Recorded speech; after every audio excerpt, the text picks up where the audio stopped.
Education provides the fundamentals of knowledge, whereas learning deepens one's understanding and application of that knowledge. Losing is a form of education. Winning at everything does not make you strong. Your greatest strengths are developed as a result of your biggest challenges. Although no one is perfect, we may always strive to be better. A wonderful day to all of you, especially to our dear professor, Dr. Maria Janet Mirosa, and to all my classmates. So this morning we will be discussing about our topic in behaviorism in education. Together with me is my partner, Ma'am Annabel V. Ramos, Master Teacher 2 of Escalante Central Elementary School. So ladies and friends, let us welcome Ma'am Annabel V. Ramos with her topic.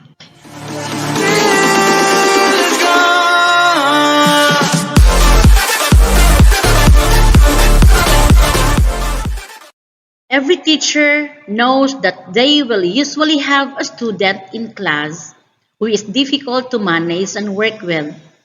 Their behavior is usually hard to control, and it can be extra work to get them to pay attention and stop distracting others. This topic will help us learn classroom management and techniques for difficult students. Additionally, it's extremely valuable to learn about learning theories and recognize that there are different methods about how people learn. Behaviorism, known as behavioral psychology, is a theory of learning based on the idea that all behaviors are acquired through conditioning, and conditioning occurs through interaction with the environment. Behaviorists believe that our actions are shaped by environmental stimuli. Only observable behavior should be considered as cognition, emotions, and mood are far too subjective.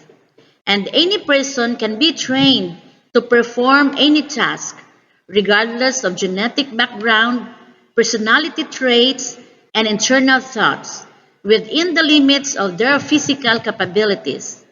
And it only requires the right conditioning.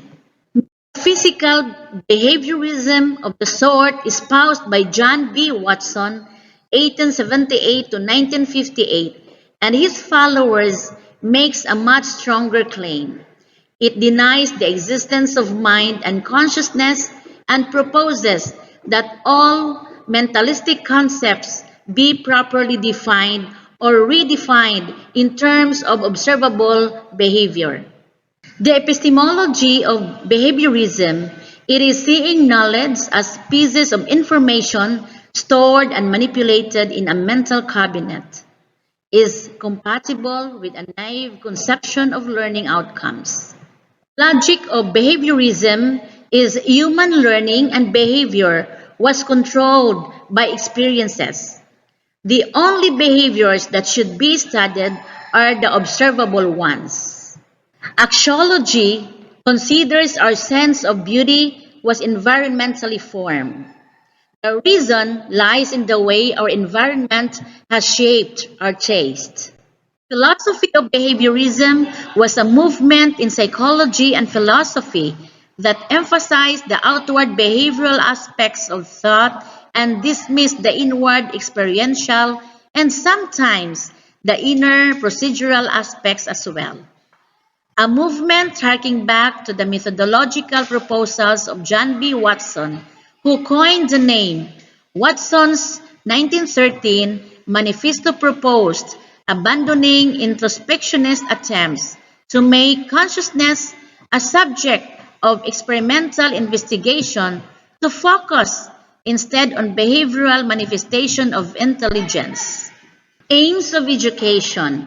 The goal of behavioristic teaching method is to manipulate the environment of a subject, a human or an animal, in an effort to change the subject's observable behavior. From a behaviorist perspective, learning is defined entirely by this change in the subject's observable behavior. And that ends my report, and to be continued with my partner, our energetic and beautiful OIC SGO, the Chief of Escalante City Division, Madam Alicia A. Olid.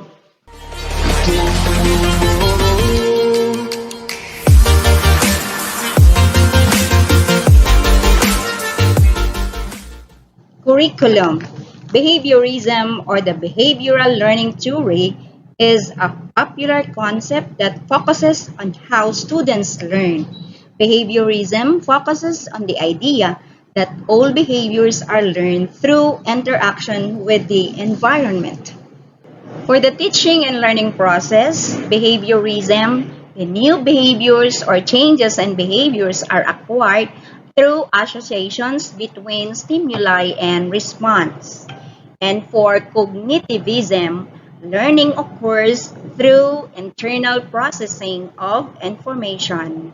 And for the constructivism, we construct our own knowledge of the world based on individual experiences. Examples of application of behaviorist learning theory. One is drill or rote work. Next, repetitive practice. Bonus points are providing an incentive to participate to do more. Participation points or providing an incentive to participate.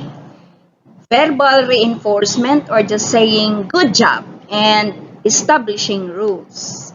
Examples of application of cognitive learning theory: classifying or chunking information, linking concepts or organizing lecture in efficient and meaningful ways, real-world examples or the concrete examples, discussions, problem-solving, analogies, imagery, or providing pictures, especially to our kindergarten pupils and grade 1 to 3 learners, and the mnemonics or a device such as pattern of letters, ideas, or associations that assist in remembering something.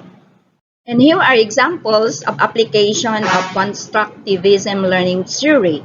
One is case studies, two, research projects, problem-based learning, brainstorming, collaborative learning or group work, the discovery learning, and simulations. And what is the role of the teacher?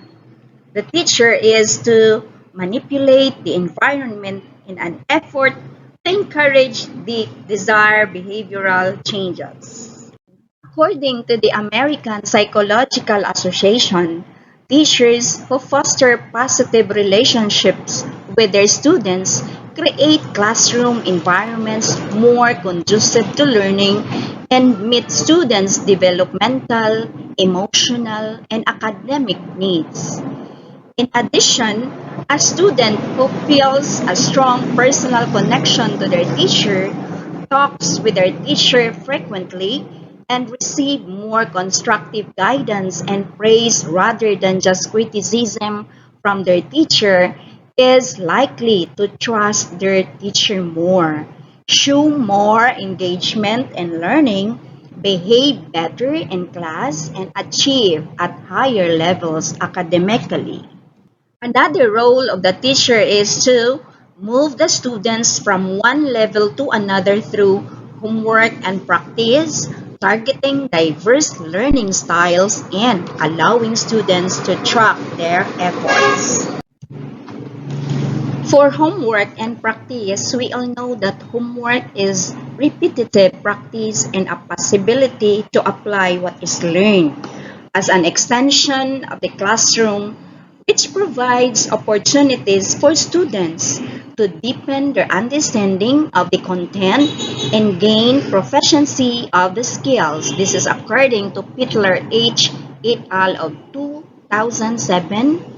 And students can complete their homework and practice various skills through the use of educational games and interactive stimulations and as well as various online websites.